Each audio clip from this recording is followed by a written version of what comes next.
Like everyone else, there have been times when I've wanted to quit. There have been times when it seemed easier to just let go and quit.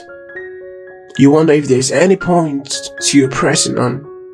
You wonder if your company is gonna make any difference. What difference does one more loss make? You may find yourself in this place right now. Maybe you've been broken. Maybe you've been betrayed. Maybe you feel lost and you've lost a whole lot of things. Well, God wants you to know that it's not the end. You must hold on to faith. I know it's much easier to say it than to do it. I know that it feels like you have valid reasons to quit right now. You've tried all that you can. You've been patient. Many times it's felt like things were finally changing, only for them to go back to worse than they actually were. You feel like you're not making any progress. You might as well just give up. You wonder if there's any point going on. Why waste time if you would end up in the same place that you started? Hold on to your faith. It may look pointless, but if there is one thing that I can assure you of, is that it's definitely not. Your faith is your way out of that situation. Your faith is your way into the place that you want to go. You will never get in there without faith. So make sure that you hold on to your faith. That is why God tells us so many times in the Bible, both expressly and in the lives of many people, that the thing that moves Him the most is faith. Hebrews chapter 11 verse 6 says, "But without faith it is impossible to please Him. For he that cometh to God must believe that He is, and that He is a rewarder of those who diligently seek Him." There is no impossibility without faith. There is no end without faith. There is no point that is too far that you cannot come back from with faith. Faith is what makes the difference in any situation, no matter how hopeless it may seem. In the book of 1 Samuel chapter 17, the Bible tells us a story of how powerful faith can be, not just in a situation, but against an enemy. Let's look at what it says. "And when the Philistine looked about and saw David, he disdained him, for he was just but a youth, and ruddy and of a fair countenance. And the Philistine said unto David, Am I a dog, that you comest to me with staffs? And the Philistine cursed David by his gods. And the Philistine said to David, Come to me, and I will give thy flesh unto the fowls of the air, and the beasts of the field. And then David said to the Philistine, O thou comest to me with a sword, and with a spear, and with a shield. But I come today in the name of the Lord of hosts, the God of the armies of Israel, whom thou hast defied. This day the Lord will deliver thee into my hands, and I will smite thee, and take thine head from thee.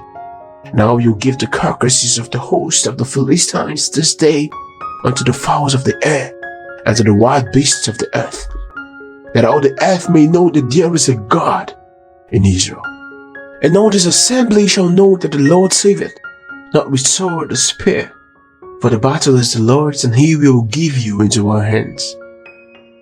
And it came to pass, when the Philistine arose and came and drew nigh to David, that David hastened and ran towards the army to meet the Philistine. And David put his hand in his bag, and took thence a stone, and slung it, and smote the Philistine in his forehead, so that the stone sunk into his forehead, and it fell upon his face to the earth. So David prevailed over the Philistine with a sling and with a stone, and smote the Philistine, and slew him. And there was no sword in the hand of David. And therefore David ran and stood upon the Philistine, and took his sword, and drew it out of the sheath thereof, and slew him, and cut his head off. And when the Philistine saw the champion was dead, they fled. 1 Samuel 17, 42 to 51. When David stood against Goliath and boldly declared that he would cut off Goliath's head, he had absolutely nothing but faith. Forget the fact that he had picked up stones and that he was a good slingshot. You may do the physics in this day and age and be able to explain why Goliath may have fallen to a stone, but David had no assurance. There was no proof anything like that would ever be done or would ever work. The armies of Israel would have dealt with Goliath long before David came into the scene. All that he had possess absolute confidence in God. You may have nothing, but as long as you have faith, child of God, you still have more than enough. It may look like you are on your way out, but if you don't let go of your faith, then you are going nowhere. I don't care what situation you are in. I don't even care what enemy you're dealing with. It may be sickness. It may even be addiction. It may be that your marriage is on the run and it seems to be on its last legs. It may be a child that seems to despise anything that you try to do and whose fear is lost. You've got to hold on to your faith. There is absolutely nothing that you have that is as precious as your faith.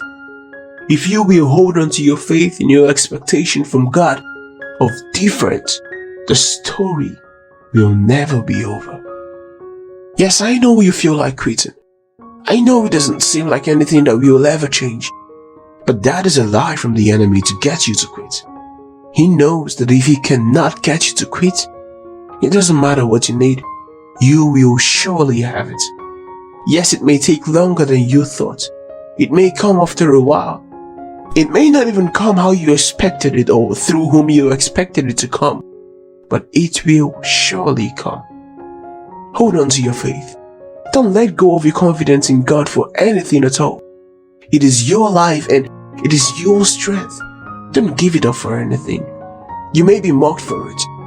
You may be laughed at. You may be insulted. It may even look down to you and as if you don't know what you're doing, but if you keep on keeping on, the day will come when it will all have been worth it. Man may not be faithful. Man may not always be dependable, but God will always be both faithful and dependable.